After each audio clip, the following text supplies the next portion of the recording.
Hello नमस्कार साथियों, welcome to royal study. दोस्तों एसएससी एमटीएस एनालिसिस की नेक्स्ट वीडियो आपके लिए लेकर आ चुके हैं।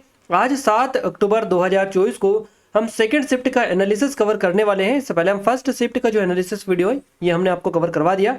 अगर आपने नहीं देखा है तो जरूर से आप चेकआउट कर लीजिएगा। और इस वीडियो की पीडीएफ फाइल आपको कहाँ पर मिलेगी, इसके लिए एप्लीकेशन को डाउनलोड आपको करना है। टेलीग्राम चैनल और ग्रुप को भी जाकर ज्वाइन कर लीजिएगा। दोनों के लिंक आपको इस वीडियो के डिस्क्रिप्शन में मिल जाएगी। इससे पहले की पीडीएफ यहाँ पर अपडेट कर दी गई है।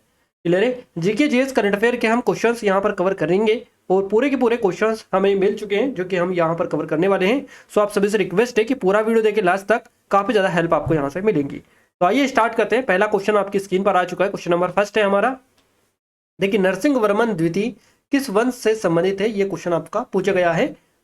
तो नरसिंह वर्मन द्वितीय जो है ये पल्लव वंश से संबंध रखते हैं। पल्लव डायनेस्टी आपका यहाँ से करेक्ट आंसर रहेगा। नरसिंह वर्मन द्वितीय पल्लव वंश के शासक थे और इन्हें जो है राजा मल्ला या फिर राज सिंह इनके नाम से भी जाना जाता है। तो ये क्वेश्चन अगर आपसे पूछे तो आप आसानी से बता दीजिएगा कि राजा मल्ला और राज सिंह के नाम से किससे जाना जाता है। तो ये जाना जाता है नरसिंह वर्मन द्वितीय को।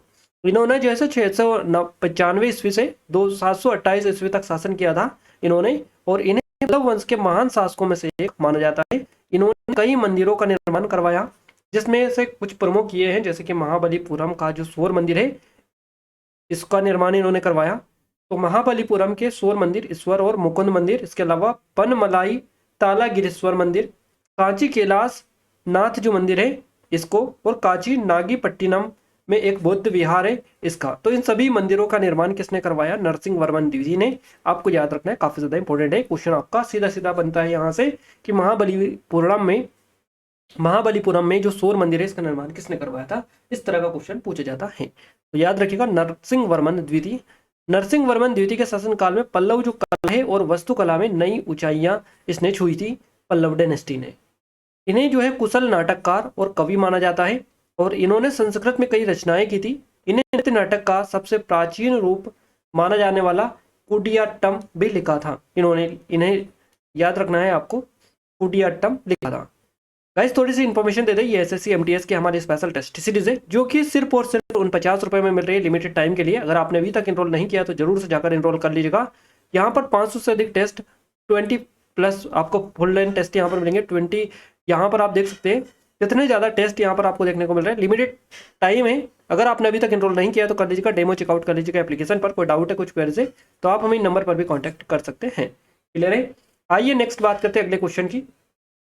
अगला क्वेश्चन है, किसी देश में उत्पादित सभी अंतिम वस्तुओं और सेवाओं के कुल मूल्य को संदर्भित करता है। तो ये करता है राष्ट्रीय आय। करेक्ट आंसर हमारा रहेगा किसी देश में उत्पादित सभी वस्तुओं, अंतिम वस्तुओं और सेवाओं के कुल मूल्य को जो संदर्भित करता है ये राष्ट्रीय आय, नेशनल इनकम आपका करेक्ट आंसर यहाँ से रहेगा। भारत में राष्ट्रीय आय का को जो है कारक लागत पर शुद्ध राष्ट्रीय उत्पाद के संदर्भ में मापा जाता है और राष्ट्रीय आय का जो अनुमान है व्यय विधि या उत्पादन विधि या फिर आय विधि से लगाया जा सकता है। याद रखना है आपको, व्यय विधि में अर्थव्यवस्था के सभी क्षेत्रों का कुल व्यय जोड़ा जाता है। यदि हम अर्थव्यवस्था में सभी फर्मों या उत्पादक इकाइयों द्वारा उत्पादित अंतिम वस्तुओं और सेवाओं के कुल मूल्य को मापते हैं तो इसे उत्पादन विधि या उत्पाद विधि कहा जाएगा। अर्थव्यवस्था में सभी जो कारक है इनको भुगतानों की कुल राशि को मापने को आय विधि कहा जाता है। याद रखना है आपको। और कारक भुगतान का अर्थ है उत्पादन के कारकों यानी कि भूमि, श्रम, पूंजी और उद्यमिता के लिए किए गए भुगतान आपका करेक्ट आंसर रहेगा। अगला क्वेश्चन पूछा गया, लाल दुहोम। यहां से लाल दुहोमा किस राज्य के नए मुख्यमंत्री बने हैं? Lalduhoma has become the new chief minister of which state? तो करेक्ट आंसर आपका मिजोरम रहेगा। मिजोरम हमारा करेक्ट आंसर हो जाएगा। जोरम पीपुल्स मूवमेंट यानी ZPM, ये पार्टी का नाम है ZPM, जोरम पीपुल्स मूवमेंट। इसके नेता है लाल दुहोमा। इन्हें जो है मिजोरम के नए मुख्यमंत्री के तौर पर नियुक्त किया गया है। इन्होंने शपथ ली है मुख्यमंत्री के तौर पर मिजोरम के नए। आइजोल के जो कि मिजोरम की राजधानी है आइजोल। तो यहाँ के राजभवन परिसर में आयोजित समारोह में ZPM के कई अन्य नेता भी मंत्री पद की शपथ इसमें इनके साथ में इन्होंने ली है। तो ZPM विधायक दल के ने जो है लाल दुहोमा को अपना नेता और के सपदांगा को उपनेता चुना था। सीछुंग मिजोरम राज्य के पहले मुख्यमंत्री थे, तो इनका नाम आपको याद रखना है। सीछुंग इनका नाम है और ये मिजोरम के पहले मुख्यमंत्री थे। 3 मई 1972 से 10 मई 1977 तक ये मिजोरम के पहले मुख्यमंत्री रहे थे। और उन्होंने 1972 ईस्वी से 1977 तक मिजो संघ के सदस्य के रूप में भी काम किया है। तो ये जो डिटेल हम आपको बता रहे हैं काफ़ी ज़्यादा इंपॉर्टेंट है आपकी एग्जाम पॉइंट ऑफ व्यू से। यहाँ से आपका सीधा सीधा क्वेश्चन आपका बन रहा है। अगला क्वेश्चन है दप्पू नृत्य किस राज्य से संबंधित है? Dappu dance is related to which state? तो करेक्ट आंसर तेलंगाना हो जाएगा आपका, तेलंगाना बिल्कुल। दप्पू नृत्यम या फिर दप्पू नृत्य इसको कहा जाता है, तेलंगाना की एक नृत्य शैली है ये। माना जाता है कि इस नृत्य शैली की उत्पत्ति जो है तेलंगाना के निजामाबाद जो जिला है यहाँ पर हुई है। तो दप्पू नृत्य शैली का जो नाम है सामंजस्यपूर्ण रूप से तालबद्ध संगीत वाद्ययंत्र दप्पू से लिया गया है। क्लियर है? जो ड्रम के आकार का एक डफ के आकार का ये बेसिकली होता है। और टेपेट्टा या फिर पालका जैसे विभिन्न नाम जो है इसे जानते हैं।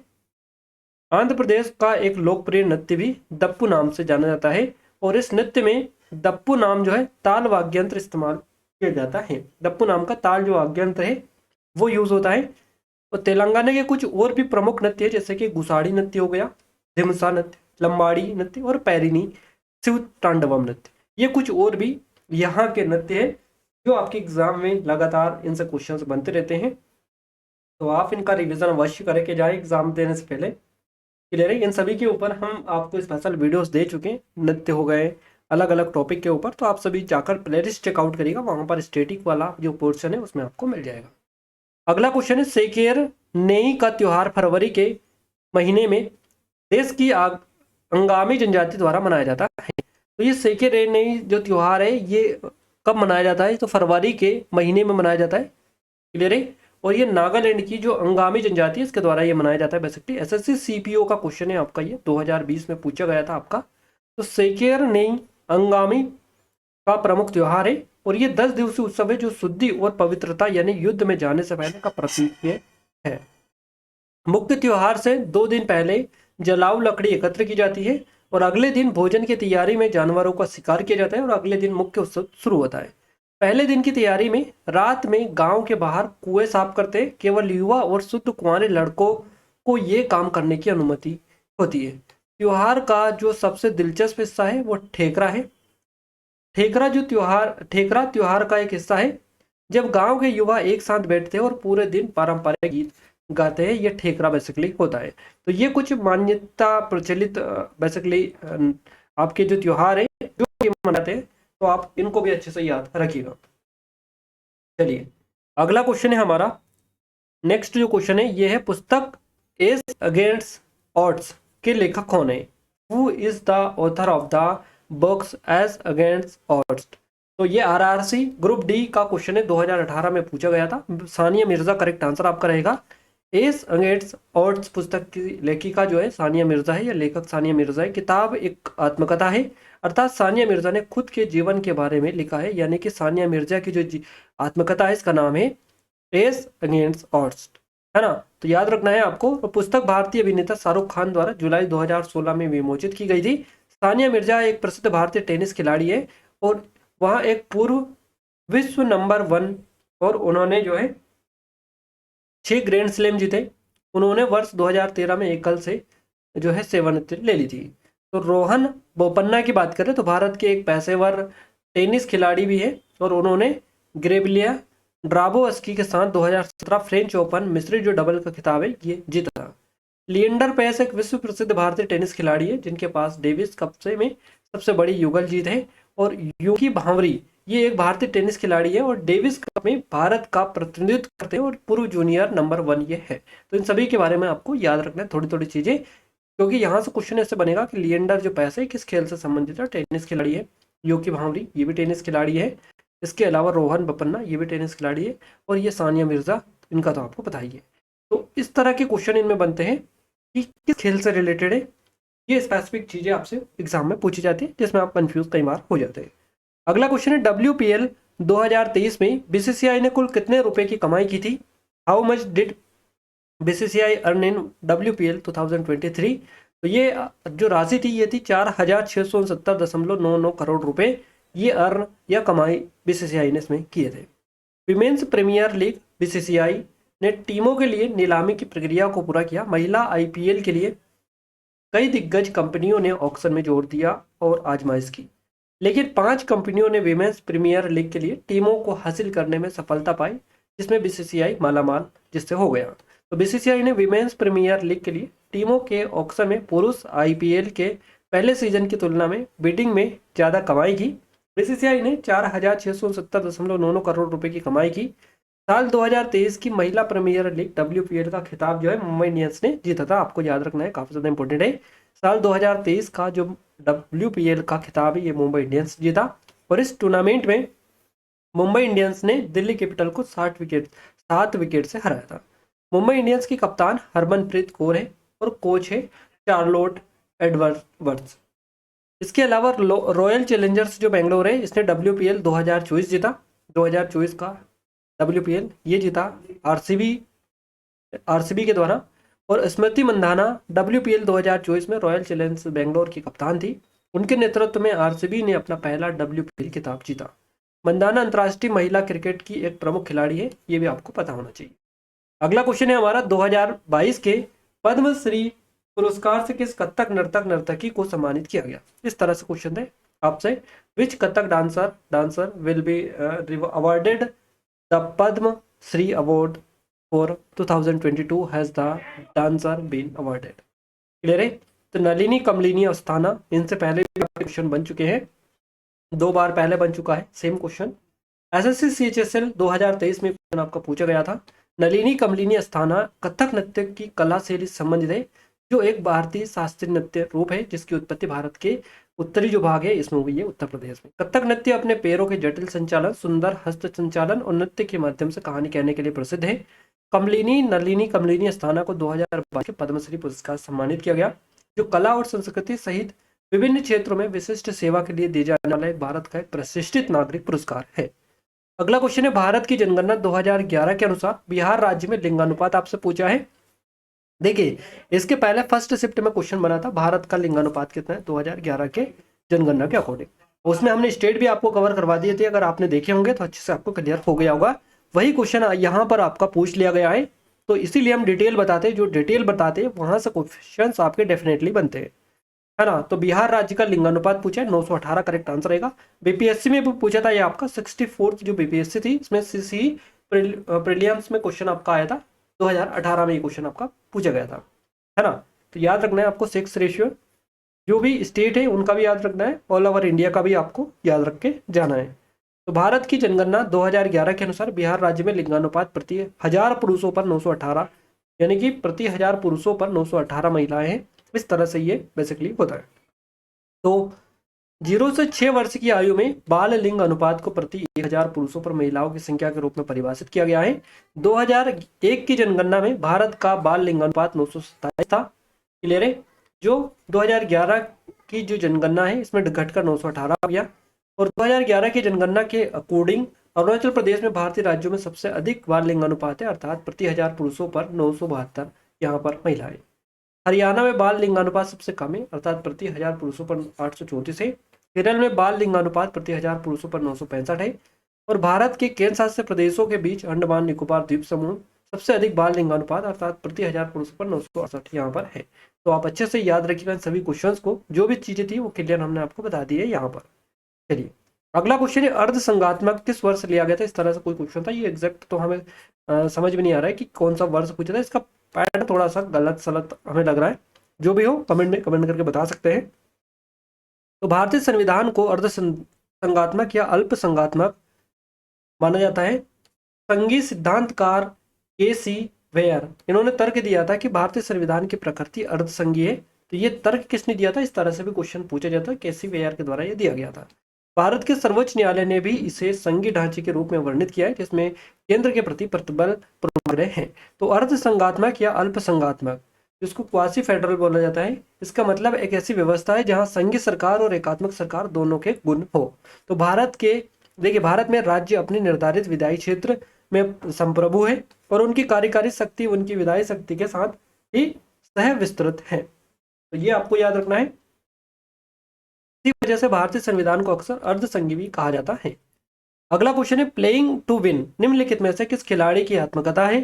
प्लेइंग टू विन, तो ये जो है ये किसकी, साइना नेहवाल की आत्मकथा है। आपको याद रखना है, DSSB JEE सिविल में क्वेश्चन आया था 2021 में, याद रखना है आपको। साइना नेहवाल भारत की स्टार बैडमिंटन खिलाड़ी है ना, और दुनिया की नंबर 4 पद्मश्री और खेल रत्न पुरस्कार विजेता है, जिसने 22 साल की उम्र में ओलंपिक पदक जीतकर भारत का नाम रोशन किया है। प्लेइंग टू विन, इसमें वह अपने बचपन और बड़े होने के वर्षों के बारे में बात करती है।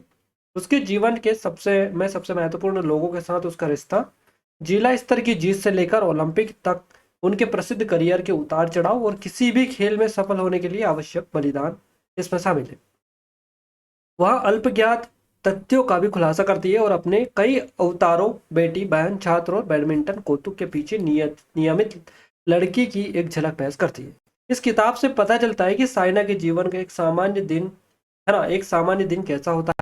कठोर प्रशिक्षण, सख्त आहार और कोई पार्टी या स्लीप ओवर नहीं आपको। तो ये जो डिटेल है ये साइना नेहवाल के बारे में, यहाँ से आपको याद रखना, प्लेइंग टू विन, ये जो आत्मकथा है किसके, साइना नेहवाल की। ये एक भारत की बैडमिंटन खिलाड़ी है। अगला क्वेश्चन देखिए, अगला क्वेश्चन है डॉक्टर पुरुषोत्तम दधीच, जिन्हें 2020 में प्रतिष्ठित पद्मश्री पुरस्कार से सम्मानित किया गया था, निम्नलिखित में से किस नृत्य शैली से संबंधित ये है। कथक आपका करेक्ट आंसर यहाँ से हो जाएगा। SSC CHSL 2021 में ये क्वेश्चन पूछा गया, जो कि कंडक्ट हुई थी 2022 7 जून को, सेकंड शिफ्ट में। क्लियर है, तो ये क्वेश्चन पूछा गया है, कथक करेक्ट आंसर रहेगा। डॉक्टर पुरुषोत्तम दधीच एक कथक नर्तक है, भारतीय शास्त्रीय नृत्य के कोरियोग्राफर और शिक्षक है। कथक के क्षेत्र में उनके अग्रणी काम के लिए स्पेशली ये जाने जाते हैं। सबसे पुराना कथक विभाग जो 1956 में खेरागढ़ स्थित इंदिरा कला संगीत विश्वविद्यालय सार्वजनिक विश्वविद्यालय में बनाया गया था। पुरुषोत्तम दधीच 1961 में पहला कथक पाठ्यक्रम स्थापित किया था इन्होंने। तो पुरुषोत्तम दधीच ने 1961 में पहला कथक पाठ्यक्रम स्थापित किया था। वह कथक शास्त्रीय नृत्य में पहले डॉक्टरेट के धारक थे, है ना, डॉक्टरेट के धारक है। और कथक प्रदर्शनों की सूची में शास्त्रों, नाट्यशास्त्र और नंदिकेश्वर के अभिनय दर्पण जैसे भारतीय प्राचीन नृत्य ग्रंथ की प्रासंगिकता पर जोर ये देते हैं। उन्हें भारत के चौथे सर्वोच्च नागरिक सम्मान पद्मश्री से भी सम्मानित किया गया है। वर्तमान में श्री श्री विश्वविद्यालय कटक में दुनिया के पहले समर्पित कथक अनुसंधान केंद्र के निदेशक के रूप में कार्यरत है ये, जिसे कथक में Shri Shri centre for advance research कहा जाता है। तो आपको याद रखना है, काफी ज्यादा इंपॉर्टेंट क्वेश्चंस हम आपको कवर करवा रहे हैं डिटेल के फॉर्मेट में, यहाँ से आपके एग्जाम में क्वेश्चंस बनेंगे। अगला क्वेश्चन है 2023 का आयुक्त कौन था। इस तरह से क्वेश्चन था, ये एग्जैक्ट तो सही नहीं है। क्वेश्चन इस तरह से हो सकता है आपका कि भारत के 23वें मुख्य चुनाव आयुक्त कौन थे। क्लियर है, तो SSC CHSL का क्वेश्चन है आपका 2020 का। सुनील अरोड़ा आपका करेक्ट आंसर रहेगा। सुनील अरोड़ा जो है भारत के 23वें मुख्य चुनाव आयुक्त है। सुनील अरोड़ा ने भारत के 23वें मुख्य चुनाव आयुक्त के रूप में जो है OP रावत के बाद पदभार संभाला था। तो 22वें कौन थे, OP रावत 22वें। 62 वर्षीय सुनील जो अरोड़ा है, इनको 31 अगस्त 2017 को चुनाव आयोग ने नियुक्त किया था। इन्होंने अपना कार्य पुनः यानी कि कार्यकाल पूरा करने के बाद में 1 दिसंबर 2018 को कार्यालय छोड़ा था। वह देखिए, जिन्होंने अपना कार्यकाल छोड़ दिया था वह association of world election bodies web के अध्यक्ष भी हैं। और यहाँ पर हम आपके लिए ये लिस्ट बता दें थोड़ी सी। भारत के 21वें जो मुख्य चुनाव आयुक्त थे, इनका नाम है अचल कुमार ज्योति, जो कि 2017 से 18 तक रहे थे। उसके बाद में आए थे, इनके बाद में आए थे ओम प्रकाश रावत, जो कि 18 से 18 तक रहे थे, जनवरी से दिसंबर 18 तक। उनके बाद में आए थे 23वें नंबर पर भारत के 23वें मुख्य चुनाव आयुक्त सुनील अरोड़ा, जो कि 2018 से 2021 तक रहे। इसके बाद में आए 24वें मुख्य चुनाव आयुक्त सुशील चंद्रा 2021 से 22 तक ये रहे। और इसके बाद में अभी वर्तमान में है कौन, राजीव कुमार, जो कि 25वें मुख्य चुनाव आयुक्त है भारत के, जो कि 2022 से अभी वर्तमान में कार्यरत है। तो आपको याद रखना है सारी डिटेल, यहाँ से क्वेश्चन आपका बनता है। अगला क्वेश्चन है मौलिक कर्तव्यों को किस देश के संविधान से अपनाया गया है। तो मौलिक कर्तव्यों को अपनाया गया है USSR के संविधान से। यूपी टेट 2017 का क्वेश्चन है ये आपका। मौलिक कर्तव्यों का जो विचार है ये रूस संविधान से प्रेरित है। इन्हें 42वें संविधान संशोधन अधिनियम 1976 द्वारा स्वर्ण सिंह समिति की सिफारिशों पर संविधान के भाग 4A में शामिल किया गया था। सोवियत संविधान USSR अब रूस से निम्न विचार दिए गए, जैसे कि सभी नागरिकों के मौलिक कर्तव्य। इसके अलावा संविधान की प्रस्तावना में सामाजिक, आर्थिक, राजनीतिक आधारों पर न्याय का आदर्श, और इस प्रकार मौलिक कर्तव्यों का USSR देश के संविधान से अपनाया गया है। तो ये सारी चीजें कहाँ से, USSR यानी कि रूस से, आपको याद रखना है। बात करें संविधान के अन्य भागों को जो अपनाया गया है कहाँ से, तो अमेरिका के संविधान से क्या क्या लिए गए। एक तो लिखित संविधान, राष्ट्रपति का महाभियोग जो प्रक्रिया है ये भी अमेरिका संविधान से ली गई है।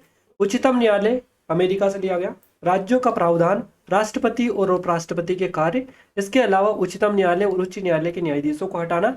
मौलिक अधिकार काफी ज्यादा इंपॉर्टेंट है। न्यायिक समीक्षा, है ना, न्यायपालिका की स्वतंत्रता और संविधान की प्रस्तावना, ये प्रस्तावना भी आपकी जो ली गई है ये अमेरिका के संविधान से ली गई है। तो ये सारी चीजें ली गई है अमेरिका के संविधान से। बात करें आयरलैंड के संविधान से, तो राज्य के नीति निर्देशक तत्व जो कि डीपीएसपी आपसे क्वेश्चन बनता है सबसे ज्यादा यहाँ से। राज्य के नीति निर्देशक सिद्धांतों की अवधारणा जो है आयरलैंड ने इसे स्पेन से उधार लिया था। तो अपन ने कहाँ से ली, यानी कि भारत ने कहाँ से ली, ये आयरलैंड से ली है। तो आयरलैंड करेक्ट आंसर रहेगा। राष्ट्रपति द्वारा राज्यसभा के लिए सदस्यों का नामांकन और राष्ट्रपति के चुनाव का तरीका, ये सारी चीजें आपके आयरलैंड से ली गई। अब बात करते हैं हम यूएसएसआर से लिए गए विचार। तो मौलिक कर्तव्य ये यूएसएसआर से। देखिए मौलिक अधिकार जो लिए गए ये लिए गए अमेरिका से, और मौलिक कर्तव्य लिए गए रूस से। क्लियर है। प्रस्तावना में न्याय का आदर, सामाजिक आर्थिक राजनीतिक और पंचवर्षीय योजना, ये पंचवर्षीय योजना भी कहाँ से ली गई, रूस से ये ली गई थी। तो इन सभी को आपको अच्छे से याद रखना है। क्लियर है। इनसे क्वेश्चन आपके बनते हैं सीधे सीधे।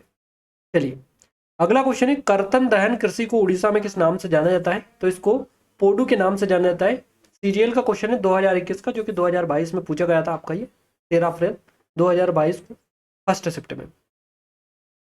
कर्तन दहन कृषि को उड़ीसा में पोडू के नाम से जाना जाता है। कर्तन एवं दहन वाली कृषि को स्वीडन कृषि के रूप में भी जाना जाता है। तो ये स्वीडन कृषि भी याद रखिएगा। ये एक प्रकार की खेती है जिसमें खेती के लिए, खेत बनाने के लिए जंगलों को काट कराया जाता है। तो ये बेसिकली झूमिंग खेती भी कहलाती है। आपको पता होगा झूमिंग खेती में इस तरह की प्रक्रिया होती है। आगे हम आपको बताएंगे। कर्तन दहन कृषि को अलग अलग देशों और राज्यों में अलग अलग नामों से जाना जाता है। जैसे कि कर्तन दहन कृषि को मध्य प्रदेश में बेवर या दैया कहते हैं, मध्य प्रदेश में। असम में इसे झूम कहते हैं। केरल में इसे ओनम कहते हैं, है ना। इसके अलावा मेक्सिको और मध्य जो अमेरिका वाला एरिया है इसमें इसको मिल्का कहा जाता है, मिल्पा, है ना। और वेनेजुएला में इसे कोनुका कहा जाता है, कोनुको। ब्राजील में इसे रोका कहा जाता है। और मध्य अफ्रीका में इसे मसोले कहा जाता है। इंडोनेशिया में इसे लदांग कह रहे हैं। और वियतनाम में इसे रे है। तब यहाँ पर आप देख सकते हैं अलग अलग स्टेट और जो कंट्रीज है इनमें अलग अलग नामों से इसको जाना जाता है। तो आप सभी याद रखिएगा, हो सकता है आपसे कहीं कोई सभी पूछा जा सकता है। चलिए आगे बढ़े नेक्स्ट क्वेश्चन की ओर। उससे पहले थोड़ी सी डिटेल आपको बता दें। एसएससी एमटीएस के स्पेशल ये टेस्ट सीरीज है हमारी। अगर अभी तक आपने इनरोल नहीं किया गया जरूर से कर लीजिएगा, क्योंकि लेटेस्ट पैटर्न पर बेस्ड है पूरी की पूरी, है ना। डेमो भी चेकआउट कर सकते हैं, डिस्क्रिप्शन में लिंक है। और सिर्फ 49 रुपीज़ में लिमिटेड टाइम के लिए ये ऑफर है आपके लिए।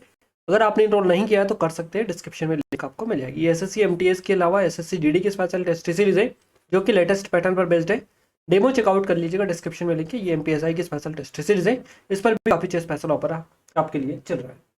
तो ये सारी चीज़ें हैं गाइज। जितने भी क्वेश्चंस आज हमें मिले थे सारे के सारे हमने आपको कवर करवा दिए हैं। और आई थिंक आपको ये वीडियो पसंद आया होगा। और अगर आगे भी आप डेली बेसिस पर एनालिसिस चाहते हैं तो गाइस चैनल को सब्सक्राइब करके रखिएगा, बेल आइकन को ऑल पर सेलेक्ट करके रखिएगा, ताकि जो भी नया वीडियो है सबसे पहले आप सभी के पास में पहुंच पाए। और इस वीडियो की पीडीएफ आपको एप्लीकेशन पर मिल जाएगी, टेलीग्राम चैनल और ग्रुप पर इसके लिंक आपको मिल जाएगी। तो इन दोनों को आप जाकर ज्वाइन कर लीजिएगा, दोनों की लिंक आपको डिस्क्रिप्शन में मिल जाएगी। क्लियर है। और वीडियो को लाइक नहीं किया तो आप सभी से रिक्वेस्ट है कि वीडियो को लाइक करके चैनल को सब्सक्राइब करके बेल आइकन को ऑल पर सेलेक्ट कर लेना है, ताकि जो भी नया वीडियो आएगा सबसे पहले आप सभी को उसका नोटिफिकेशन मिल जाएगा। तो मिलते हैं हमारे नेक्स्ट स्टडी वीडियो में, तब तक के लिए जय हिंद, वंदे मातरम।